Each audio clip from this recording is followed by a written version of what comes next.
नमस्कार दोस्तों, आप सभी लोगों का स्टडी IQ अकेडमी स्वागत है। आप सभी विद्यार्थियों के लिए बहुत ही महत्वपूर्ण क्लास है आज की BSTC के लिए। आप लोगों को बता दूं, जिन विद्यार्थियों का पेपर BSTC वाले हैं उन सभी का पेपर आपको पता है 1 जून को है।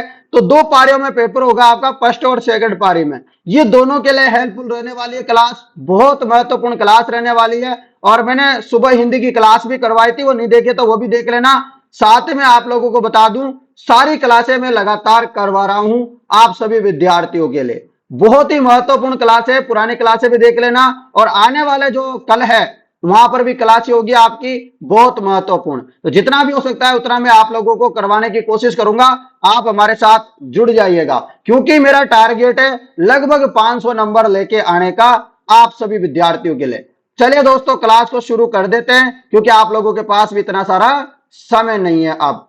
ठीक है, चलिएगा भाई। ठीक है, लीजिए आपके सामने ये रहा पहला क्वेश्चन। देखो, समय नहीं लगाएंगे फालतू का ज्यादा। लीजिए, पहला क्वेश्चन है आपके पास, विभीषण जी का मंदिर कहां स्थित है? तो विभीषण जी का मंदिर आप सभी विद्यार्थियों को पता है कहां पर है, खेतुन कोटा में स्थित है। कहां पर है? खेतुन कोटा में स्थित है विभीषण जी का मंदिर, आपको याद रखना है, रख लोगे। नेक्स्ट क्वेश्चन, क्वेश्चन है निम्नलिखित में से किसे सबसे पहले राजस्थान के राज्यपाल का अतिरिक्त कार्यभार दिया गया था? तो आपको बताना है कि सबसे पहले जो अतिरिक्त कार्यभार दिया गया था राज्यपाल का, वो आपको बताना है किनको दिया गया था। तो सबसे पहले जो राज्यपाल का अतिरिक्त भार दिया गया था वो दिया गया था स्वरूप सिंह को। किसको दिया गया था? स्वरूप सिंह को दिया गया था, आप लोगों को याद रखना है। नेक्स्ट क्वेश्चन आपके लिए ये रहा। नेक्स्ट क्वेश्चन है राजस्थान मानवाधिकार आयोग के बारे में अधोलिखित आपको कथन पढ़ने और जवाब देना है। मानवाधिकार आयोग के बारे में तो बता दूं, आयोग मानवाधिकारों के उल्लंघन में स्वतः ही क्या कर सकता है, जांच वगैरह कर सकता है, सत्य बात है। और किसी पीड़ित की ओर से किसी अन्य व्यक्ति द्वारा आयोग को प्रस्तुत अर्जी पर भी आयोग जांच प्रारंभ कर सकता है, यह भी सही है। यानी कि 1 और 2 दोनों सही जवाब होंगे आप लोगों के। ठीक है मित्रों, रख लोगे? यहां से आ रहा है ना समझ में? चलो चलते हैं नेक्स्ट क्वेश्चन की तरफ। नेक्स्ट क्वेश्चन ये रहा आप लोगों के लिए। क्वेश्चन है, इसको छोड़ दीजिए, ये क्वेश्चन नहीं आएगा आपके एग्जाम में, इसको चलते हैं। ये रहा क्वेश्चन, मान सीमा ब्रंश राजस्थान के किस भाग में अवस्थित है? तो जो मान सीमा ब्रंश है ये किस भाग में, ये प्रश्न मैं करवा भी चुका हूं आपके, थोड़ा सा आगे लगता पर ऐसा ही प्रश्न था। जवाब हो जाएगा दक्षिण पूर्वी। और ऐसे जिले का नाम पूछे तो आपको याद रखना है बूंदी और सवाई माधोपुर के पहाड़ियों, सवाई माधोपुर के सारे ये जो है मान सीमा ब्रंश की जो है पहाड़ियां स्थित है। रख लोगे याद? चलो अगला प्रश्न है, एक तरफ नदी दे रखी है और उत्पत्ति स्थान दे रखा है, जो गलत है वो आपको बताना है। चलो बताओ फटाफट। देखो आपको बताया सोम नदी बिछाबेड़ा की पहाड़ियों से निकलती है, जाखम नदी छोटी सादड़ी से निकलती है, रूपा रेल आपको पता है उदयनाथ की पहाड़ियों से, और बाण गंगा आपको पता है बेराट की पहाड़ियों से निकलती है, ना कि सेवर की पहाड़ियों से। कहां से निकलती है? बेराट की पहाड़ियों से, आपको याद रखना है बेराट की पहाड़ी से निकलती है बाण गंगा। तो 40 प्रश्न करेंगे हम इस क्लास में, बहुत ही इंपॉर्टेंट होंगे वो सारे के सारे। प्रश्न है राजस्थान में मुख्यमंत्री राजनीर योजना का प्रारंभ कब हुआ? तो राजस्थान में दोस्तों एक योजना चल रही है, उसका नाम है राजनीर योजना। इस राजनीर योजना का शुभारंभ कब हुआ आपको याद रखना है, 13 मार्च 2020 को राजनीर योजना का शुभारंभ हुआ। नेक्स्ट क्वेश्चन, राजस्थान में निम्न से कौन सा जो क्षेत्र है वो पन्ना खनन क्षेत्र नहीं है? कौन सा पन्ना खनन क्षेत्र नहीं है? जवाब होगा देखो, टिक्की भी है, काला गुमान भी है, गोगुंदा है, परंतु सरवर जो है पन्ना खनन क्षेत्र नहीं है। अगले प्रश्न की तरफ चलते हैं। ये रहा अगला प्रश्न। प्रश्न है राजस्थान के प्रथम स्वतंत्रता सेनानी जिन्हें 1857 के स्वतंत्रता आंदोलन में अंग्रेजों ने फांसी पर लटकाया था, तो आपको ऐसे व्यक्ति का नाम बताना है जो स्वतंत्रता, जो 1857 का क्रांति हुई थी उसमें सबसे पहले जो अंग्रेजों ने फांसी में लटकाए थे वो कौन थे। तो आप लोगों को पता है दोस्तों, वो थे अमरचंद भाटिया जी। ये दोस्तों अपने जो है राजस्थान के रहने वाले थे, परंतु ये एमपी में रहते थे। वहां पर इन्होंने तात्या टोपे को और लक्ष्मीबाई जी को, यहां पर इन्होंने क्या दिया था, धन दान दे दिया था। जिनके पास पैसा वैसा था वो इन्होंने दान कर दिया था। तो ये आप लोगों को याद रखना है, इसलिए अंग्रेजों ने इनको फांसी पे लटका दिया। अगला प्रश्न, प्रश्न है जेत्र सिंह था। जेत्र सिंह कौन था? ये प्रश्न मत रखना याद, क्योंकि जेत्र सिंह मेवाड़ का भी था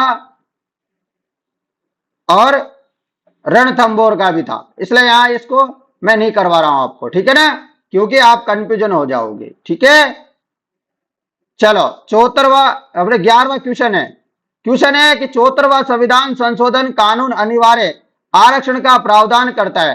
तो ये महिलाओं के लिए आरक्षण की बात करता है, एससी एसटी के आरक्षण की बात करता है, परंतु ओबीसी के आरक्षण की बात नहीं करता है। तो ओबीसी वगैरह दिख रहा है आपको, उनको हटा देना। तो ये अनुसूचित जातियों के लिए बात करता है, बिल्कुल अनुसूचित जनजाति के लिए बात करता है, यानी कि एससी और एसटी, ये हो गया। उसके अलावा महिलाओं के लिए बिल्कुल, क्या पिछड़ा वर्गों के लिए करता है? नहीं। तो 1 2 3 सही होंगे, तो ऑप्शन नंबर सी आपका सटीक जवाब होगा। रख लोगे ऐसे याद, मैंने बता दिया आपको, ऐसे याद करना है आपको। आपके लिए अगला प्रश्न ये रहा। प्रश्न है संत बखना जी, संत दास जी, संत रज्जब जी किस संप्रदाय से? तो आपको कुछ याद हो या ना हो, संत रज्जब जी के बारे में पता होगा कि इन्होंने आजीवन दूल्हे के वेश में दादू जी के जो है उपदेश है उनका प्रचार प्रसार किया, ये तो सुना ही होगा। और सांगानेर के रहने वाले थे रज्जब जी। तो आपको याद रखना है ये दादू पंथ के क्या थे, संबंधित थे। रख लोगे याद। चलो अगला प्रश्न आप लोगों के लिए ये रहा क्वेश्चन। क्वेश्चन है राजस्थान का पश्चिमी क्षेत्रीय रेलवे प्रशिक्षण स्कूल कहां स्थित है? तो राजस्थान का पश्चिमी क्षेत्रीय रेलवे प्रशिक्षण स्कूल कहां है बताइए। तो जवाब हो जाएगा उदयपुर में स्थित है। अब यहां पश्चिम लिख रहा है, तो पश्चिम का चक्कर में आप कोई पश्चिम का जिला मत कर देना भाई, है ना, समझ गए। चलो, क्योंकि बच्चों से ज्यादा गलती यही हो जाती है। अगला प्रश्न, इंदिरा गांधी नहर का उद्गम किस बांध से होता है? इंदिरा गांधी नहर का उद्गम किस बांध से होता है? तो इंदिरा गांधी नहर का उद्गम होता है हरि के बांध से। कहां से होता है मित्रों? हरि के बांध से। नेक्स्ट क्वेश्चन, क्वेश्चन है शिक्षा संत के रूप में प्रसिद्ध स्वामी केशवानंद जी का जन्म कहां हुआ था? आपको बताना है शिक्षा संत के रूप में प्रसिद्ध स्वामी केशवानंद जी का जन्म कहां हुआ था, बताइएगा। जवाब हो जाएगा मंगलुणा गांव में। शिक्षा संत के रूप में जो प्रसिद्ध स्वामी जी थे केशवानंद जी, उनका जन्म मंगलुणा गांव में हुआ था। अगला प्रश्न आपके लिए ये रहा मित्रों। अगला प्रश्न, महाराणा कुंभा द्वारा रचित ग्रंथ संगीत राज कितने रत्न कोशों में विभक्त है? तो कितने रत्न कोशों में विभक्त है? तो 5 रत्न कोशों में विभक्त है, कोई 7 मत कर देना भैया ना। 5 रत्न कोशों में विभक्त है संगीत राज। चलो अगले प्रश्न की तरफ बढ़ते हैं। ये रहा अगला प्रश्न। लोदरवा प्रसिद्ध है, तो आपको बताया लोदरवा जैन मंदिर के लिए प्रसिद्ध है लोदरवा। नेक्स्ट क्वेश्चन, ये सारे के सारे क्वेश्चन वेरी वेरी इंपॉर्टेंट है। क्या है? वेरी वेरी इंपॉर्टेंट है, आपको बता दूं, ठीक है ना। ये राज की बात है और राज की बात अपनों को बताई जाती है, और आप मेरे हो तो मैं आपको बता रहा हूं। ये इंपॉर्टेंट है सारे क्वेश्चन। प्रश्न है आप लोगों के लिए, प्रश्न क्या ये रहा, केंद्रीय बेड और ऊन अनुसंधान संस्थान कहां स्थित है? आपको बताना है मित्रों कि केंद्रीय बेड और ऊन अनुसंधान संस्थान कहां पर है। कहां पर है? तो आपको याद रखना है अविका नगर टोंक में। अविका नगर टोंक में। टोंक भी ऑप्शन में है, परंतु टोंक जो है ऐसे आंसर नहीं लगा सकते मित्रों, ठीक है ना। ऐसे टोंक आंसर नहीं लगा सकते। जो छोटा जगह है यदि उसका पॉइंट दे रखा है तो पहले उसकी तरफ ध्यान देंगे। तो केंद्रीय बेड ऊन अनुसंधान संस्थान है अविका नगर टोंक में। यदि अभिकार नगर नहीं दिया होता तो फिर टोंक कर देते। अगला प्रश्न, भारतीय संविधान के किस अनुच्छेद के तहत राज्यों में विधान परिषद का गठन किया जा सकता है? तो राज्यों में विधान परिषद का जो गठन किया जाता है वो आर्टिकल 169 के तहत किया जा सकता है। अगला प्रश्न, यूनेस्को ने राजस्थान के कितने किलों को विश्व धरोहर सूची में शामिल किया था? तो दोस्तों आपको पता है 6 किलो को शामिल किया था। कितनों को? 6 को। और 6 के 6 किलो को याद करने की ट्रिक है चीकू गाजर आम। क्या ट्रिक है? चीकू गाजर आम। ची से चित्तौड़गढ़, कु से कुंभलगढ़ और गा से गागरोन, ज से जैसलमेर, र से रणथंभौर, आम से आमेर। रख लोगे याद? तो आपको ऐसे याद रखना है क्योंकि यहां से क्वेश्चन आ सकता है। मेरा मन ऐसा कहता है तो फिर आएगा। प्रश्न है अगला आपके लिए, अल्लाह जिलाई बाई की पहचान किस क्षेत्र में है? अल्लाह जिलाई बाई की जो पहचान है वो मांड गायन में। किसमें? इनका संबंध है मांड गायन से। और ये कहां से संबंधित है? कौन से जिले से संबंधित है? बीकानेर से। और इनको पद्मश्री पुरस्कार भी मिल चुका है। ठीक है ना? तो ये बातें आप इनके बारे में याद रखना है। और पधारो ने हमारी देश, वो इन्होंने गाया था बहुत बार, तो ये बात भी याद रखना है। अगला प्रश्न, शाहजहां द्वारा शाह शुजा के विरुद्ध भेजी गई मुगल सेना का निम्नलिखित में से किस शासक के नेतृत्व किया था? आपको बताना है मित्रों, जो शाहजहां द्वारा शाह शुजा के विरुद्ध भेजी गई मुगल सेना का जो निम्नलिखित में से किस शासक ने नेतृत्व किया था, यह बात आपको बतानी है। बताइए। जवाब हो जाएगा मिर्जा राजा जय सिंह। अगला प्रश्न, सारंगपुर का युद्ध कब लड़ा गया? तो सारंगपुर का युद्ध लड़ा गया था 1437 के मायने। कब लड़ा गया रे भाई? 1437 के मायने लड़ा गया। रख लोगे याद। अगला प्रश्न है आपके लिए, कौन सा संरक्षित क्षेत्र और जिला दे रखा है जो सुमेलित नहीं है? वो आपको बताना है। जो गलत है वो अपन को बताना है। आपको पता है सुंदा माता जालोर सिरोही में स्थित है। गोंगे लाओ जो संरक्षित क्षेत्र है वह नागौर में और रोटू भी नागौर में। परंतु गुड्डा विश्नोई जयपुर में नहीं है। कहां है? जोधपुर में। कहां है? जोधपुर में स्थित है गुड्डा विश्नोई क्षेत्र। नेक्स्ट क्वेश्चन, अरावली की चोटियों का सही अवरोही क्रम कौन सा है? अरावली की चोटियों का सही अवरोही क्रम कौन सा है? तो अरावली की चोटियों का अवरोही क्रम का मतलब होता है मित्रों डिसेंडिंग। डिसेंडिंग का मतलब होता है घटता हुआ, कम, ज्यादा से कम ऊंचाई की तरफ। तो आपको पता है दोस्तों सबसे ऊंचा गुरु सीकर है, फिर शेर है, फिर जरगा है, फिर अचलगढ़ है। तो आपका सही जवाब हो जाएगा ऑप्शन नंबर बी।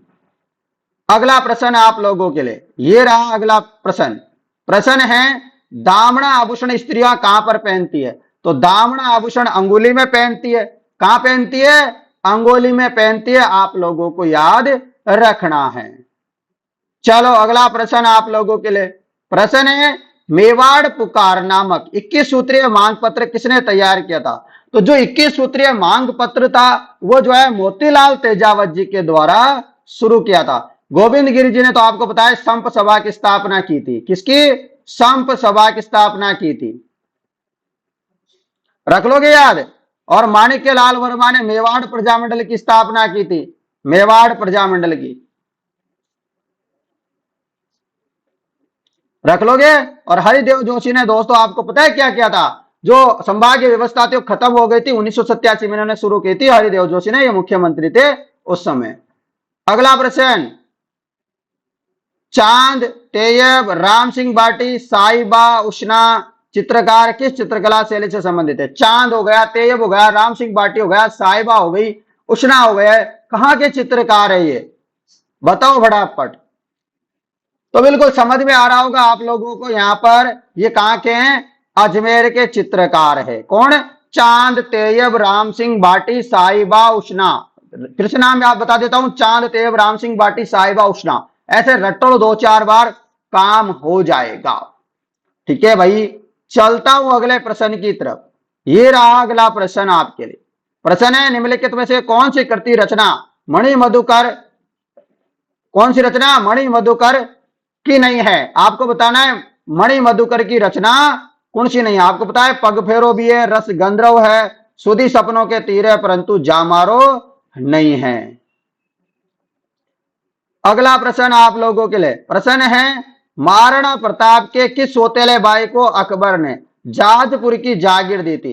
तो महाराणा प्रताप के एक सौतेले भाई थे, वो अकबर के साथ जाके मिल गए थे भाई, है ना। अपने राजपाट के चक्कर में भाई को छोड़ करके दुश्मन के साथ मिल गया था जगमाल सिंह। कौन? जगमाल सिंह मिल गया था। याद रख लोगे आप? हाँ, तो ऐसे याद करना है कि जगमाल जो है दुश्मनों के साथ मिल गया था, रख लोगे याद। अगला प्रश्न है निम्नलिखित में से आपको बताना है हस्तशिल्प और एक तरफ दे रखा स्थान, जो गलत है उसके बारे में आप बता देना। तो आपको बताया दाबू प्रिंट आकोला चित्तौड़गढ़ की प्रसिद्ध है, अजरक प्रिंट बाड़मेर की, और उस्ता कला जो ऊंट के ऊपर की जाती है बीकानेर की, और जट पट्टी आपको पता है नागौर की नहीं है। अगला प्रश्न आपके लिए प्रश्न है मित्रों तीर्थ स्थल गलियाकोट किस नदी के किनारे है? तो तीर्थ स्थल गलियाकोट आपको पता है जो है किस नदी के किनारे है, बताइए। तो गलियाकोट कहां पर है? तो ये माई नदी के किनारे हैं, आपको याद रखना। माई नदी दोस्तों यू आकार की है, माई नदी यू आकार का शेप बनाती है, साथ ही में ये कर्क रेखा को 2 बार काटती है, ठीक है ना। कर्क रेखा को 2 बार काटने वाली नदी है माई नदी, और यह मध्य प्रदेश से आती है और गुजरात में चली जाती है। निम्नलिखित में से आपको बताना है कौन सी पुस्तक गुर्जर प्रतिहार वंश मिहिर बोध द्वारा रचित नहीं है? तो गुर्जर प्रतिहार वंश मिहिर बोध द्वारा कौन सी पुस्तक नहीं रची गई है, बताइए। चलिए जवाब हो जाएगा धर्म संग्रह, ये इनके द्वारा रचित नहीं है, जबकि सर्वस्व, श्रृंगार प्रकाश और करते कल्पतरु और राज मृडांड ये जो है इनके द्वारा रचित है। अगला प्रश्न मित्रों आपके लिए ये रहा अगला प्रश्न। प्रश्न है माणिक्य लाल वर्मा किस प्रजामंडल के संस्थापकों में से एक थे? मैंने अभी हाल ही में बताया था आपको कि इन्होंने मेवाड़ प्रजामंडल की स्थापना की थी, और यहाँ के अध्यक्ष कौन थे? बलवंत सिंह मेहता को अध्यक्ष बना दिया था। तो ये बात भी आप लोग याद रख लेना। चलो अगला प्रश्न है आपके लिए। प्रश्न है कौन सा राष्ट्रीय उद्यान रामसर साइट में शामिल किया गया है? तो आपको पता है रामसर साइट में 2 जगह फेमस है अपने राजस्थान की, एक तो केवलादेव राष्ट्रीय उद्यान और एक आपके झील है सांवर झील। तो सांवर झील ऑप्शन में है नहीं, और यहां पर आपसे पूछा है उसका जवाब है केवलादेव गना पक्षी अभ्यारण्य भरतपुर। अगला प्रश्न आप लोगों के लिए ये रहा एक ही आंदोलन की शुरुआत 1921 में मोतीलाल तेजावत ने कहां से शुरू की थी? तो एक ही आंदोलन की शुरुआत करने वाले मोतीलाल तेजावत थे, और इन्होंने शुरुआत कहां से की थी आपको बताना है। तो इन्होंने शुरुआत कहां से की थी बताइए? तो इन्होंने शुरुआत की थी मात्र कुंडिया से। कहां से? जगह याद रखना, मात्र कुंडिया। अगला प्रश्न आपके लिए शुष्क सागवान वन राजस्थान के किन जिलों में पाए जाते हैं? तो शुष्क सागवान वन राजस्थान के दोस्तों डूंगरपुर बांसवाड़ा में पाए जाते हैं, परंतु उदयपुर में भी पाए जाते हैं कुछ कुछ, ठीक है। तो आपको उदयपुर भी याद रखना है। अगला प्रश्न आपके लिए प्रश्न है राजस्थान में कुषाण शक्ति को संभवतः नष्ट करने में कौन सा जनपद सफल रहा था? बताइए। तो योधेय जनपद जो है कुषाण शक्ति को संभवतः नष्ट करने में सफल रहा था, यह बात आपको याद रखनी है। ये रहा आपके लिए अगला प्रश्न मित्रों। प्रश्न है आपके लिए कि विश्व में राजस्थान किस गोलार्ध में है? तो दोस्तों ये प्यारा साग विश्व है ऐसा समझ लो, ये तो प्यारा साग बना ही नहीं। ये क्या है? विश्व है, और ये 2 भागों में अपना राजस्थान इसको विश्व को कर देते हैं। तो अपना इंडिया प्यारा साग यहां पर है, तो इंडिया यहां है, तो इधर तो उत्तर है, इधर पूर्व है, तो उत्तर और पूर्व के बीच में यहां पर है, तो उत्तर पूर्व गोलार्ध अपना सही जवाब हो जाएगा। तो ऐसे याद कर लोगे आप लोग। चलो अगला प्रश्न आपके लिए। प्रश्न है जसनाती संप्रदाय की प्रमुख गद्दी कहां है? वेरी वेरी इंपॉर्टेंट क्वेश्चन है भाई सारे के सारे, और ये पीडीएफ आपको टेलीग्राम ग्रुप में दे दूंगा मैं, ठीक है ना। टेलीग्राम ग्रुप में पीडीएफ मिल जाएगी। तो कतरियासर बीकानेर में स्थित है जसनाती संप्रदाय की प्रमुख पीठ गद्दी, ठीक है। दोस्तों आप कमेंट करके बताइए आप लोगों को ये जो बीएसटीसी की क्लास में प्रॉपर लेके आया था, बहुत ही इंपॉर्टेंट क्लास थी, आप लोगों को कैसी लगी? आप लोग मुझे बता सकते हो। आप नीचे कमेंट कीजिए, बढ़िया प्यारा सा मैं और प्यारी क्लास लेके आऊंगा आप लोगों के लिए। यदि दोस्तों आप लोग मुझे प्यार से बताओगे कि सर आपकी क्लास बहुत बढ़िया लगी है, ठीक है, तो आपके लिए मैं गारंटी से वादा करता हूं कुछ और क्लासें एक्स्ट्रा चला दूंगा मैं कल से। आज मैं जा रहा हूं गोवर्धन जी, आप सभी लोगों के लिए विनती करूंगा कि जो है हमारे प्यारे प्यारे स्टूडेंटों को कॉलेज मिल जानी चाहिए बीएसटीसी की। ये मैं गोवर्धन जी महाराज, गिरिराज जी महाराज से आप लोगों के लिए जो है प्रार्थना करूंगा दोस्तों, ठीक है। सभी विद्यार्थी अच्छे से पढ़ो, आपके लिए मनोकामना करने मैं जा रहा हूं, ठीक है ना। आप लोगों को मेरे से वादा करना है कि अब क्लास आप लोग शेयर करोगे, मैं आप लोगों के लिए दिल से मन्नत मांग के आऊंगा, कसम से, पक्का प्रॉमिस, आप सभी मेरे दोस्तों से और बहनों से, ठीक है ना। आप लोगों के लिए मैं मन्नत मांगूंगा, आप लोग जो है अच्छे से पढ़ाई करोगे, बस मेरे से पीछे से जाने के बाद। कल मैं 1-2 बजे के समथिंग वापिस आ जाऊंगा जयपुर में, और कल जयपुर वापस 1-1:30 बजे आकर के मैं नहा धो करके बढ़िया आप लोगों के लिए फिर से क्लास शुरू कर दूंगा। बस आप लोगों को पक्का प्रॉमिस, मेरा छुट्टी नहीं करूंगा एक दिन की भी। हाँ, कल सुबह की जरूर छुट्टी रहेगी, परंतु रात रात में जाके परिक्रमा लगा के और मैं सुबह मॉर्निंग में न्याय आ जाऊंगा, ठीक है मित्रों। मिलते हैं आप लोगों से नेक्स्ट क्लास में, तब तक जय हिंद दोस्तों।